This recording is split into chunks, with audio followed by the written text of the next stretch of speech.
In this video, I'm going to show you guys a breakdown of the new ritual-based archetype Voiceless Voice releasing in Phantom Nightmare. I'm going to give you guys a breakdown of the deck profile, an updated one if you saw my last video, combos on how to play the deck. Make sure to like, comment, subscribe. We're going to be doing more content for Voiceless Voice. We've got an intense duel commentary coming up soon as well. This deck is going to shake the meta. With that being said, let's get into the video. Alright guys, so first up in the deck profile, we're of course going to be playing 3 of the Voiceless Voice low. This is the star of the deck. This is your Nadir Heart. This card on normal or special will place a continuous spell trap Voiceless Voice from the deck. Now, because it says place, it plays through anti-spell. It's got 50 attack, so you're not OTKing someone with this card. But this card is one of the most important cards of the deck, enabling negates and 4100 attack OTKs. And then we have 3 of the Saphira Dragon. Can discard itself as cost. So it doesn't go grave as cost, so it does play through Shifter. Can dump a ritual spell to the graveyard and then add a ritual monster. You can banish it as cost to perform a ritual summon. And there we go. It's part of the 1-card combo to sub your Skull Guardian negate monster. Does have a really good stat line of 25 and 2400. Next up with another crazy stat line is a Sage Soravis is what I'm calling him. This card is a free special summon for any ritual monster that's a light. So if you want to activate a card or effect, as cost it will bounce to the hand and then special either of the Voiceless Voice ritual monsters, Saphira, Soravis, and of course Skull Guardian. So this card is very, very important, very MVP. It's a special summon inherently, so it's not a card or effect. You simply shuffle spells from the hand or grave into the deck, including at least 1 ritual spell, which coincidentally you do dump in the grave by Saphira herself. And again, it's got a high stat ratio, so it will stay on the field with 2800 defense. Most cases, 99% of the time, you will just special Soravis with this. If you run Soravis at 1, it's the perfect card to leave in the main deck. Let's get into the ritual monsters now. So we have 2 Skull Guardians. This is basically a very classic standard omni-negate, provided low is on the field. Low has to be on the field in order for this to resolve as a negation. If you resolve problem solving card text, it's possible in mid-chain, if low leaves the field, the negate will still go through. If low is on the field or graveyard, it will get the 2050 attack boost, which makes it 4100. Which can OTK very, very easily. And like we've seen before, it's so easy to cheat these guys out with Soravis or the trap card or even Saphira. So the OTK is quite easy. As well as low being able to bring itself back when a light ritual is special summoned. We're also running Saphira, the OG Ultimate Saphira. In Ultimate Rare, we are running Soravis, the Ancient Ascended, and we're running Odd Eyes Pendulum Graph Dragon. It just meets all the requirements. It's level 7 and it's a spell negation, and that's kind of all we care about. In a weird world, you can also add the ritual spell to the hand in the end phase if you just activate it as a pendulum spell. Odd Eyes Pendulum Graph Dragon will also cheat out Odd Eyes Fast Dragon or Odd Eyes Wing Dragon. Let's talk about Saphira though. This card, if ritual summoned, will rip a card from the opponent's hand, draw 2 or discard 1, or just add a light monster from the grave to the hand. I don't see this card being played much, if at all. But I think this is a card you can try running if you know you're going first post siding, to guarantee that hand rip, which in my opinion is really strong. And that's why we're running cards that are light cards that can go from hand to grave, like Effect Veiler, which is the other way those 3 effects can trigger when you choose one of them, is if a light monster goes on the hand or deck to the graveyard from either player. So in the mirror match, this card is very, very strong. Soravis can negate the special summon of a monster and banish it, and then as cost it will bounce itself to the hand. In the format where Diabolstar is running around, Promethean Princess runs around, as well as Access Code Toka, of course, and also SP Little Knight. SP targets something, you can send this to grave and negate it. If someone does a Kashtira Fenrir, you can negate it. If someone does a Fire King interaction, you can negate it. There we go, guys. That's my lineup for these Voiceless Voice monsters. Let's move on to the engine that helps us find them and the spells and traps. Okay, for this next package, we are playing Trias Hierarchia. We're playing 3 Diviners of the Herald, and all this aims to do is basically become 3 more copies of low, whereas Trias Hierarchia can actually quick effect dodge targeting negation, targeting anything by attributing a fairy on the field. If your low is getting Imperm or Veiled and you hard drew Trias, it's actually really strong. You contribute it, special the Trias. Because it's level 9, it still meets the requirements of any tribute, so you're not missing much if low goes to the graveyard. But more importantly, Diviner can just send it. Diviner can also send Herald of the Arclight and Entis. Unfortunately, it is another normal summon, so sometimes you'll see both choices in your hand. So this package aims to send cards to the graveyard like Herald, like Garura to draw 1, then summon Maximus and send more Heralds, more Entis. Going second, this is a really strong board breaker. Going first, it's a really great extender. Doesn't play into draw and lockbird though, so just keep in mind when you have these cards in your hand, make sure you're doing the right search first. With the trap card Radiance, you can play through draw by specialing Sage Soravis, and that will get you Skull Guardian on the opponent's turn, so keep that in mind. Kind of the package you'd probably want to take out first. In my opinion, Diviner is the one thing you always keep in, but it's entirely possible this gets taken out for the pre-preparation of Rads, which I actually kind of like. that can search 2 cards, but I'm sure there are some other great and fun things you can run. In my other video I ran Dogmatica Albazoa, which is insane, and that actually put in some work. Next up are the spell and trap cards for Voiceless Voice. That's 3 barrier. This is a continuous spell that can be placed there from the low. You can also place Radiance down, and of course we have the Prayers of the Voiceless Voice. Reads like an essay, but I'll tell you what it does. If low is on the field and a ritual monster is on the field, a light ritual, your opponent can only attack rituals. So makes sense why low has a low attack. Maybe that's why they called it low, I'm not sure. 50 is actually quite terrible. You're not OTKing anyone with that much stats. But of course, as well, if you have low and a ritual, your opponent cannot target light monsters. And it just so happens our whole archetype is light monsters. So you're going to get away with all that targeting prevention from Runics, from Fire Kings, cards like Promethean Princess. The trend in Yu-Gi-Oh! Is broken continuous spells. Barrier is simply like the rest. It can also, as a once per turn search, find any Voiceless Voice card. So you're really going to patch the whole of anything you're missing at the moment. Radiance is your sort of blackout, but works in a better way, but also a worst way. You can target cards up to the number of light rituals you have, destroy them, and destroy this card. So this is your resource generator. Because this card gets popped, you have no resource game because you can't shuffle your ritual monsters into the deck. Your only option is Dynamondo, but to summon Dynamondo you need a ritual monster. So you can see the issue there. If you play under Droll, you want to see Radiance as much as possible. If first search is the Saphira effect monster, still dump the ritual spell. Hopefully you find the Radiance. Radiance shuffles the ritual spell, summons Sage Seravis, and your Skull Guardian comes when your opponent does something on their turn. So that's a pretty nice way to play around it. Potentially we play 2 of this card.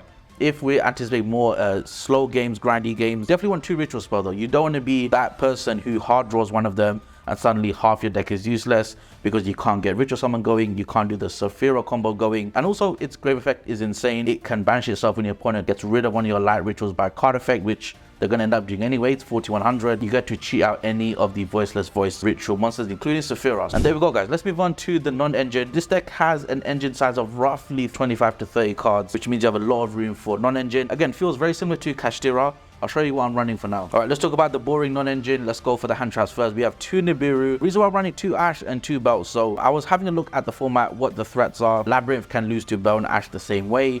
Fire Kings lose to Belt Ash the same way as well. Wanted, potentially original, Dear Bellstar coming back. Dark Charmer, Celine, bringing back Dear Bellstar. A lot of things like that. Because of the generic good stuff package with Whale, Princess, and Heater, that means if you use an Ash Blossom, you're actually getting punished.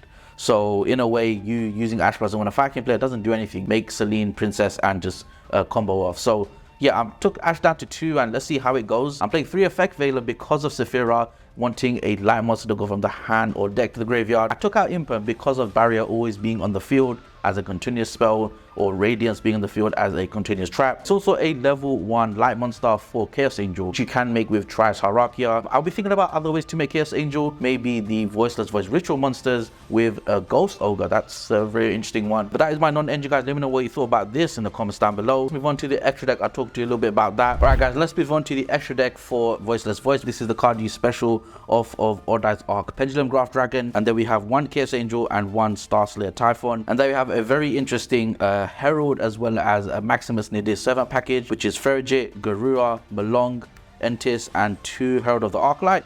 So with these cards alone, you'll be able to cover a lot of matchups. Herald is obviously going to be quite nice to search, which is really strong. You're going to run this without Nadir servant anyway because of Herald. You definitely would run 1 Entis, maybe even 2 Entis. Remember, this card can hit skill drain. This card will activate from the graveyard. Actually very underrated card in my opinion. Malong is crazy because you're going to bounce back Runic Fountains, Fire King Island, which Sanctuary can't protect. There isn't another good second target, so you run Ferrigit as a nice hand shuffler, which I didn't run for a long time, but I actually think is quite good. You could run Bucephalus as well, you could run Shureg, but I think this is fine. A Relocation Anima is actually a great option you can run. You can probably just take out the Ferrigit and run Anima instead. Konami, you have to make this a super rare in the next OTS. OTS 24 is coming up, let's hope they did it. This card is broken, it's a shuffler.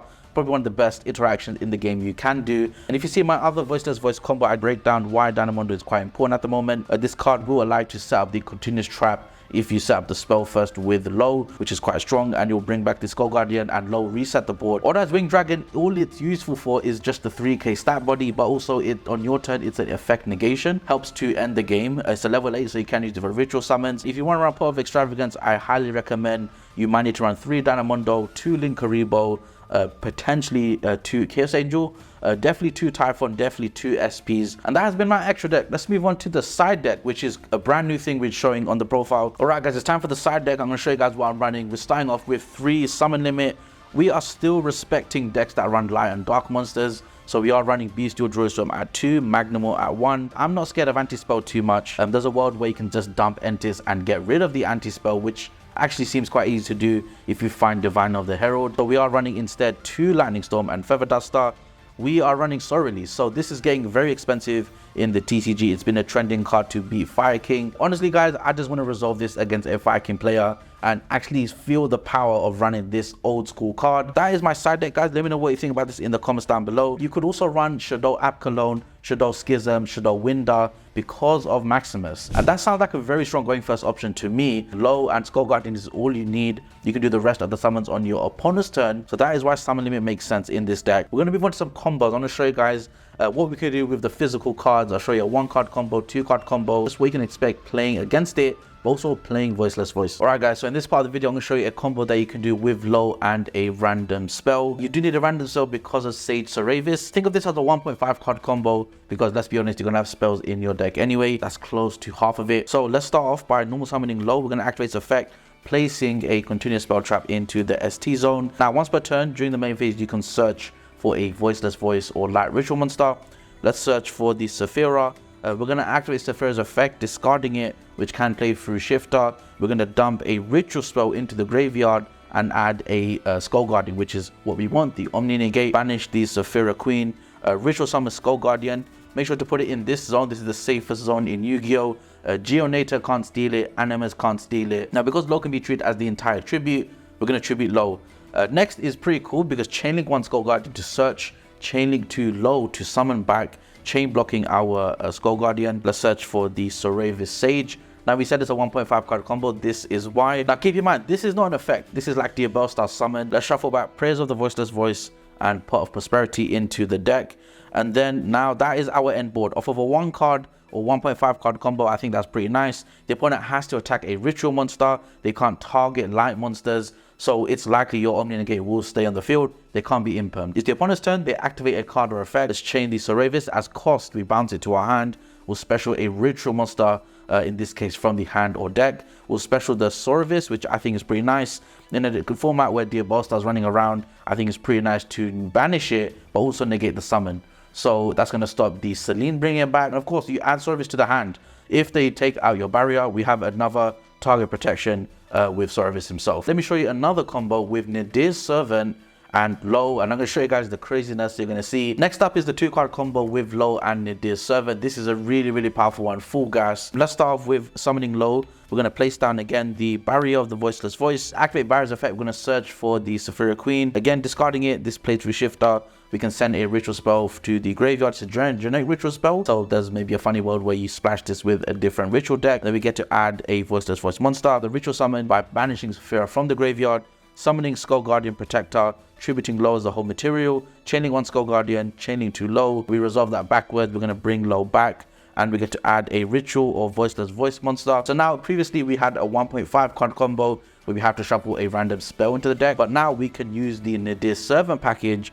Let's go ahead, let's activate this. Now make sure you send Garura or something that has equal or higher attack than Maximus. That's how you search Maximus. In a new chain, Garura will resolve. We get to draw 1 card. So I'm just going to do a random card here. Oh look, coincidence, it's a hand trap. Use the Garura we just banished to ritual summon, or rather special summon Maximus. This is cost to banish, by the way. And then we do its ignition effect and 2 cards from the extra deck to the graveyard with different names. Most likely you're going to get info on your opponent. More often than not though, you are just going to make them send their more generic good stuff extra deck cards to grave, like Typhon. Against this deck, Typhon doesn't do much, so expect to see some Typhons in the graveyard. But for us, it's quite important. We get to send a Herald and we get to send Ferrijit. Now, because I'm doing a random test hand here, there's no point doing Ferrijit. We're going to shuffle back whatever we draw. But chaining 1-2, Herald will search us for most likely the ritual spell. This is where things get interesting. Obviously, we're going to summon the Saravis Sage. We're going to do that. Again, it's not an effect. It's just a summon mechanic. Now, we're going to summon the Saravis Ancient Ascended from the deck with Sage Saravis. So for that reason, I decided to search this. And the reason why is I can shuffle this into the deck. and I can shuffle Nadir's servant into the deck and keep the other ritual spell in the graveyard, which means at some point when the opponent does something, let's go resolve that. It's the opponent's turn, they've activated something, maybe they've activated wanted to search DUEL star. This is when we bounced back to the hand as cost the Saravis Sage, and we special summon the Saravis Ancient Ascended in defense mode. They do a few more things. They eventually get rid of one of our rituals by card effect. That's going to trigger the ritual spell in the graveyard, which we were able to keep in there because we searched another one, which we shuffled back with Sage Saravis, and that's going to have to freely special summon one of the ritual guys. Now, there could be a few options. I'm obviously running Saphira. You could run anything you want here. Best case scenario, we send an Effect Veiler to grave, and we now get to draw to discard one, rip a card out. You get the point. So I feel like that's a pretty strong end board there for Nadir 7 and low.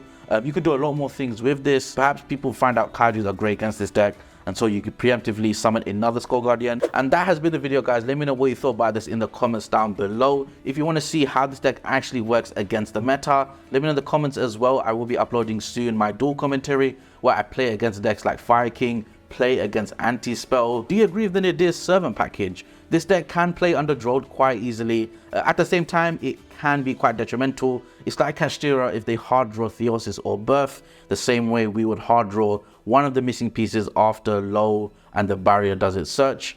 And that being said, I'll catch you guys in the next one. Peace.